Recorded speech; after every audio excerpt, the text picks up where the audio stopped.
Top quality और consistent performance के लिए सिर्फ सिल्वर पंप्स एंड मोटर्स, नाम याद रखना। અભિનેતા સલમાન ખાનની ફર્મના નામે રૂપિયા પડાવવાનો ખેલ અહીં જ સામે આવ્યો છે। સુરતમાં પાણીપુરી બનાવતી જલપુરી કંપનીના માલિકને નોટિસ મળી છે। તો સલમાન ખાનની ફર્મના નામે 15 કરોડની માંગણી કરી ઈમેલ પર નોટિસ મોકલી રૂપિયા પડાવવાનો આ ખેલ સામે આવ્યો છે।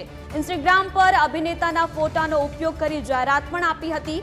ફોટાનો ગેરકાયદે ઉપયોગ કરતા નોટિસ પાઠવાઈ હતી। તો Jalpuri foods India private limited નામની કંપનીને નોટિસ આપી હતી।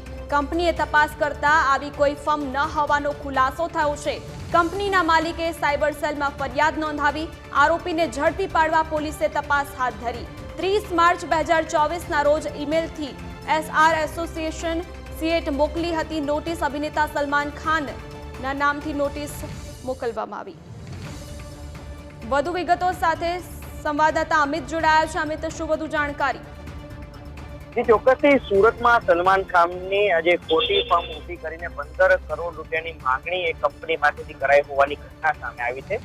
પાણીપુરીની પૂરી બનાવતી જલપુરી કંપની છે તેના જ માલિકોને આજે એક નોટિસ મોકલવામાં આવી હતી અને તેમાં જણાવવામાં આવ્યું હતું કે કંપનીએ સલમાન ખાનના ફોટોસનો ઉપયોગ પોતાની ઇન્સ્ટાગ્રામ પેજ અને જે વેબસાઇટમાં કર્યો છે આ બાબતે 15 કરોડ રૂપિયા કમ્પોઝિશન ચૂકવવા માટે જે છે તે આજે નોટિસ પાઠવવામાં આવી હતી। જોકે કંપની દ્વારા તપાસ કરતા આજે એક ખુલાસો થયો હતો કે તેમને જે નોટિસ મળી છે તેવી કોઈ પણ પ્રકારની કન્સલ્ટન્સી નથી અને જે કંપની દ્વારા આ મધ્યસ્થ તરીકે જે કન્સલ્ટન્ટને રાખવામાં આવ્યો હતો ભગીરથ કથેલિયા, આ જ વ્યક્તિએ આખું કારસ્તાન કર્યું હોવાનું આખો મામલો છે તે સામે આવ્યો છે।